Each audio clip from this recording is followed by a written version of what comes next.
Mateo tenía 9 años, aunque para él el tiempo parecía haberse detenido en un lugar muy distinto, las calles. Desde hacía más de un año, su casa era una vieja camioneta abandonada cerca de un centro comercial de la ciudad. No había una cama, ni juguetes, ni calor familiar. Solo cartones, ropa gastada y el ruido constante del tráfico. Pero lo que más lo acompañaba era el silencio. No el silencio pacífico, sino el silencio de quien no tiene a nadie que lo nombre, que lo extrañe o que lo busque. Durante el día, Mateo recorría las banquetas con una bolsa colgando del hombro, recolectando latas, buscando restos de comida, y tratando de no meterse en problemas con los adultos o con otros niños de la calle. Tenía una mirada que hablaba más que sus palabras, una mezcla de cansancio y alerta que ningún niño debería cargar. Sus lugares favoritos eran los alrededores del centro comercial, no porque le gustara lo que vendían adentro, sino porque afuera, entre los botes de basura y las salidas de emergencia, podía encontrar lo que otros tiraban: comida casi intacta, ropa olvidada, una botella que valiera unos pesos. Pero más allá de lo material, había algo que le gustaba observar: a la gente. A las familias que reían, a los niños con mochilas nuevas, a los padres que cargaban a sus hijos dormidos. Los miraba sin rencor, como quien observa una vida que nunca fue la suya, pero que aún lo hacía soñar. A veces imaginaba cómo sería si alguien le esperara con una cobija limpia o una taza caliente. O si alguien simplemente lo mirara a los ojos y le preguntara cómo se sentía. En el otro extremo de la ciudad, León vivía rodeado de éxito. Dueño de múltiples negocios, autos de lujo, relojes caros y propiedades que jamás visitaba. Era un hombre en sus 30 y tantos, con mirada calculadora y pasos firmes. Tenía asistentes, choferes, empleados y conocidos, pero no amigos, ni familia cercana. Su vida giraba entre juntas, eventos y teléfonos que nunca dejaban de sonar. A simple vista, lo tenía todo. Pero su departamento era frío, sus cenas eran solitarias y las noches le pesaban. Había olvidado cómo se reía con sinceridad, cómo se dormía sin preocupación. Y aunque nunca lo admitía, sentía que algo se había perdido en el camino. Algo que el dinero no podía comprar. Una tarde, León salió de una reunión importante en el centro comercial. Subió a su auto como siempre, mientras hablaba por teléfono. Colocó su celular en el techo del coche mientras guardaba unos papeles en el asiento trasero. Luego, sin darse cuenta, encendió el motor y se fue. Mateo estaba cerca, revisando un contenedor cuando vio algo brillante caer al suelo. Era un teléfono. Al alzar la mirada, vio al auto alejarse. Sin pensarlo, colgó su bolsa al hombro y echó a correr. No sabía si alcanzaría al auto, pero algo dentro de él lo empujaba a intentarlo. Corrió como no lo hacía desde hacía meses, zigzagueando entre autos, ignorando el dolor en sus pies descalzos. Cuando el semáforo se puso en rojo, alcanzó a llegar. Se acercó a la ventana del conductor, jadeando. «Señor, se le cayó esto», gritó, levantando el celular. León bajó la ventanilla y lo miró, confundido. Vio a un niño flaco, sucio, con los ojos brillantes y la frente sudada. «¿Qué quieres?», preguntó con tono áspero, creyendo que era un intento de robo. «Nada. Solo, esto es suyo», dijo Mateo, extendiéndole el teléfono sin moverse. León lo tomó, aún desconfiado, y lo observó por unos segundos más. No dijo gracias. No sonrió. Solo asintió con la cabeza y volvió a subir la ventanilla. Cuando el semáforo cambió a verde, se marchó sin mirar atrás. Mateo se quedó parado en la banqueta. Lo había alcanzado. Lo había hecho bien. Pero no había recibido más que una mirada vacía. Caminó de regreso a su camioneta con el pecho extraño, no triste, pero sí confundido. ¿Siempre era así? Esa noche, León cenó en su departamento de lujo. Pero por primera vez en mucho tiempo, el sabor de su comida no le supo a nada. Pensaba en los ojos de aquel niño. En la forma en que le había devuelto el celular, sin esperar nada. Y entonces, en medio de su rutina perfecta, una idea incómoda se coló en su mente. ¿Qué habría hecho yo, si estuviera en su lugar? Pasaron los días y aunque León regresó a sus compromisos y reuniones, el recuerdo del niño no desaparecía. Se repetía una y otra vez la escena en la que ese pequeño, sin zapatos, sin abrigo, sin familia, le devolvía un celular sin pedir nada a cambio. En un mundo donde todo tenía un precio, ese gesto desinteresado lo descolocó por completo. El viernes por la tarde, canceló una reunión con inversores y tomó su auto. Condujo sin decirle a nadie a dónde iba. Llegó al mismo lugar donde había visto al niño. Bajó del auto con una bolsa de comida y una chamarra nueva. Caminó por las banquetas, observando cada rincón, hasta que finalmente lo vio. Mateo estaba sentado sobre una colchoneta vieja, comiendo pan duro. León se acercó con cuidado, como si el niño pudiera romperse si lo asustaba. «¿Te acuerdas de mí?», Preguntó, deteniéndose frente a él. Mateo lo miró de reojo, reconociéndolo de inmediato. Claro. El señor del celular. Te traje algo de comer, dijo León, extendiendo la bolsa. Mateo la tomó sin decir nada. Olió el contenido, tacos calientes, arroz, agua. Sus ojos brillaron, pero no por la comida, sino por el recuerdo de una cena que ya no existía en su vida. ¿Por qué vuelve? Preguntó con tono defensivo. Porque creo que te debo más que un gracias. Mateo no respondió. Se limitó a comer despacio, cuidando cada bocado como si pudiera acabarse el mundo. Durante varios días, León volvió a visitarlo. Nunca con cámaras. Nunca con testigos. Le llevaba comida, cobijas, libros. A veces se sentaba en silencio con él. Otras, le hacía preguntas. Mateo seguía desconfiando, pero poco a poco, su mirada se volvió menos tensa. Empezó a hablar de su mamá, de cómo un coche se la llevó una tarde mientras cruzaban la calle. De cómo estuvo en un albergue, pero se escapó porque ahí lo golpeaban. De cómo aprendió a dormir sin cerrar los ojos del todo. ¿Nunca buscaste ayuda? Preguntó León una tarde. ¿Y quién me iba a creer? Si ni siquiera tengo un apellido. León se quedó en silencio. Sentía rabia. No con el niño, sino con un sistema que había fallado tan rotundamente. Con una sociedad que ignoraba a niños como él cada día. Un domingo lluvioso, León lo encontró empapado, temblando bajo un toldo. Sin decir palabra, lo envolvió en una manta y lo subió a su coche. No puede seguir así, dijo con firmeza. Mateo no protestó. Por primera vez, se dejó cuidar. Esa noche, León lo llevó a una de sus propiedades vacías. Le preparó una cama, dejó ropa seca, y cocinó algo rápido. Mateo comió en silencio, pero antes de dormir, dijo algo que León nunca olvidó. Gracias, por no tratarme como basura. León apagó la luz con el corazón apretado.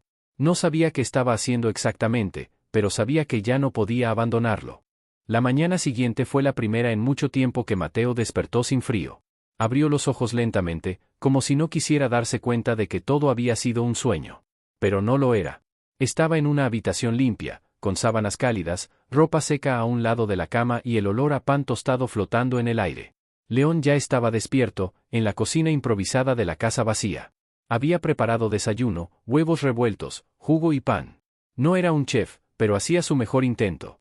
Buenos días, Mateo, dijo con una sonrisa tranquila. El niño dudó unos segundos antes de sentarse a la mesa. Miró todo con desconfianza, como si no supiera si debía comer rápido o esperar a que alguien se lo quitara.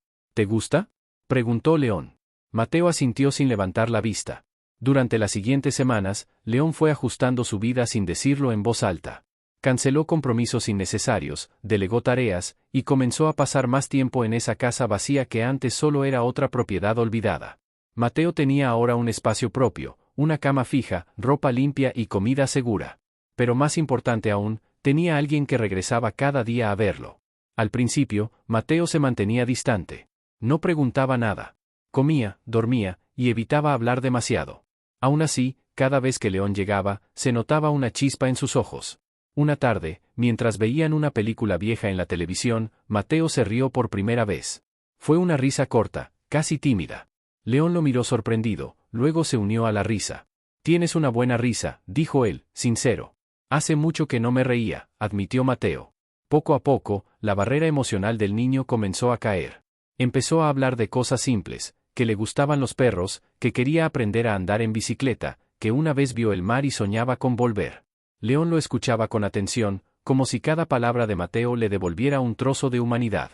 Una noche, mientras le leía un cuento antes de dormir, una rutina que León había comenzado sin saber por qué, Mateo lo interrumpió.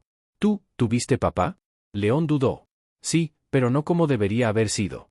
Nunca estuvo realmente. ¿Por qué? Mateo apretó la cobija entre los dedos. Solo, si yo tuviera un papá, me gustaría que fuera como tú. A León se le hizo un nudo en la garganta. No supo qué decir. Solo le revolvió el cabello con ternura. Descansa, Mateo. Pasaron más semanas. Mateo empezó a asistir a un centro comunitario con apoyo psicológico. León contrató a una terapeuta infantil, discretamente, para asegurarse de que el niño tuviera las herramientas para sanar su pasado. Una tarde, Mateo llegó corriendo del parque con un raspón en la rodilla. León salió preocupado, corrió a ayudarlo, y mientras lo curaba, el niño murmuró entre dientes. Gracias, papá. Ambos se quedaron en silencio. Mateo bajó la mirada, avergonzado. Lo siento, no quería decir eso. León le tomó la mano con suavidad. No lo sientas. Me gusta cómo suena. Desde ese día, todo cambió. Mateo ya no solo vivía con León. Empezó a formar parte de su vida. Y León dejó de vivir para su empresa y comenzó a vivir por alguien más. Aquella tarde, el cielo se nubló como presagio de algo distinto. Mateo y León salieron a caminar cerca del parque. Era un paseo habitual, pero esa vez León había recibido una llamada importante y necesitaba pasar a la oficina antes de volver a casa. ¿Te molestaría esperarme en la recepción? Solo serán 10 minutos, dijo León. Está bien, respondió Mateo, ya más seguro, ya más confiado. León estacionó su auto frente al edificio corporativo. Mateo se quedó en la sala de espera mientras él subía al despacho del 10º piso. Todo parecía normal, hasta que, desde el fondo del vestíbulo, un hombre con capucha entró de manera sospechosa. Se acercó al mostrador, miró alrededor con nerviosismo y sacó algo brillante del bolsillo, una pistola. Mateo lo notó enseguida. Su instinto, ese que había desarrollado en las calles, lo alertó de inmediato. El hombre no buscaba información, buscaba algo más. Y entonces, vio cómo se dirigía al elevador con decisión. El corazón de Mateo se aceleró. Sabía que León estaba arriba. Sin pensarlo, salió por la puerta principal y corrió a la parte trasera del edificio, donde una salida de emergencia llevaba a las escaleras. Subió los 10 pisos casi sin respirar. Su cuerpo flaco, pero ágil, lo llevó más rápido de lo que hubiera imaginado. Al llegar al pasillo del piso 10, escuchó gritos apagados. Corrió hacia la oficina de León y, sin pensarlo 2 veces, empujó la puerta. El hombre con la pistola ya había entrado. León estaba detrás de su escritorio, con las manos en alto. Mateo no gritó, no lloró. Solo hizo lo que su instinto le dijo, agarró un florero de vidrio de una mesita cercana y lo lanzó con fuerza contra el ladrón. El objeto impactó en su hombro, lo desconcertó unos segundos, tiempo suficiente para que León se abalanzara sobre él y lo desarmara. Unos minutos después, la policía llegó. ¿Cómo supiste?, preguntó León, aún temblando, mientras rodeaba a Mateo con los brazos. No lo sé. Solo, no quería perderte. León lo abrazó con fuerza. En ese momento entendió que ese niño, al que había ayudado por compasión, le había salvado la vida. No solo físicamente, sino también el alma. Tú me salvaste, Mateo. De muchas maneras. Entonces, ¿sí puedo quedarme contigo? No solo puedes. Debes. Porque ya eres parte de mí. Ese día, León inició el proceso para adoptarlo legalmente. Y en su corazón, Mateo ya era su hijo desde hacía mucho tiempo. Días después del incidente, León y Mateo regresaron a casa con una conexión más profunda que nunca. Ya no se trataba de un gesto de caridad, ni siquiera de una deuda moral. Eran familia. No por sangre, sino por elección. León contrató a un abogado para comenzar el proceso legal de adopción. Mateo, al escuchar la noticia, se quedó en silencio largo rato. Luego sonrió, con los ojos llenos de lágrimas. ¿Entonces, ya nunca más voy a estar solo? Nunca más, hijo, respondió León con firmeza. Las semanas siguientes fueron un torbellino de trámites, firmas, evaluaciones y entrevistas. Pero también de pequeñas cosas, Mateo decorando su cuarto por primera vez, eligiendo su mochila escolar y escribiendo su nombre completo con el nuevo apellido que León le ofreció sin condiciones. Una tarde, después de una reunión con la trabajadora social, León y Mateo pasaron por una tienda de pasteles. ¿Por qué pastel?, preguntó Mateo. Porque hoy celebramos que ya no eres solo mi responsabilidad, ahora eres oficialmente mi hijo. Mateo no respondió. Solo abrazó a León con todas sus fuerzas. Y por primera vez, no le dolió el pecho al hacerlo. Semanas más tarde, León fue invitado a dar una charla sobre liderazgo en una universidad. Al principio dudó, pero terminó aceptando. Subió al escenario con Mateo entre el público, sentado en primera fila. Hace unos meses, comenzó León, pensaba que el éxito era una cuenta bancaria llena, una agenda ocupada y autos de lujo. Hasta que un niño sin zapatos me devolvió algo más valioso que mi celular, el sentido de la vida. Los aplausos llenaron el auditorio. Mateo bajó la mirada, pero sonreía. Un domingo por la mañana, León lo llevó al mar. El niño corrió por la playa como si estuviera soltando años de dolor. Luego se sentaron juntos en la arena, viendo las olas romper con fuerza. ¿Puedo decirte algo raro?, dijo Mateo. Claro, hijo. A veces pienso que tú también necesitabas que alguien te salvara, igual que yo. León lo miró en silencio. Asintió con ternura. Tienes razón. Y tú lo hiciste. Ese día, León le regaló una cadena con un dije en forma de llave. ¿Qué es? La llave de esta casa. De esta vida. Y de mi corazón. Porque todo eso es tuyo ahora. Mateo cerró los ojos. Respiró hondo. Por primera vez, no sintió miedo del mañana. A veces, los actos más pequeños pueden cambiarlo todo. Un celular devuelto. Una cena compartida. Una palabra dicha a tiempo. Mateo no solo salvó a León de un asalto, también lo salvó de una vida vacía. Y León no solo rescató a un niño de la calle, también lo rescató del olvido, del abandono, y del silencio. Ambos se encontraron cuando más lo necesitaban. No por casualidad, sino por destino. Estrella brillante, si esta historia tocó tu corazón, ayúdanos a que más personas la escuchen. Cursor blanco con forma de mano hacia la derecha, suscríbete, dale like, y comparte este video con alguien que necesite creer en los milagros cotidianos. Gracias por acompañarnos hasta el final. Nos vemos en la próxima historia.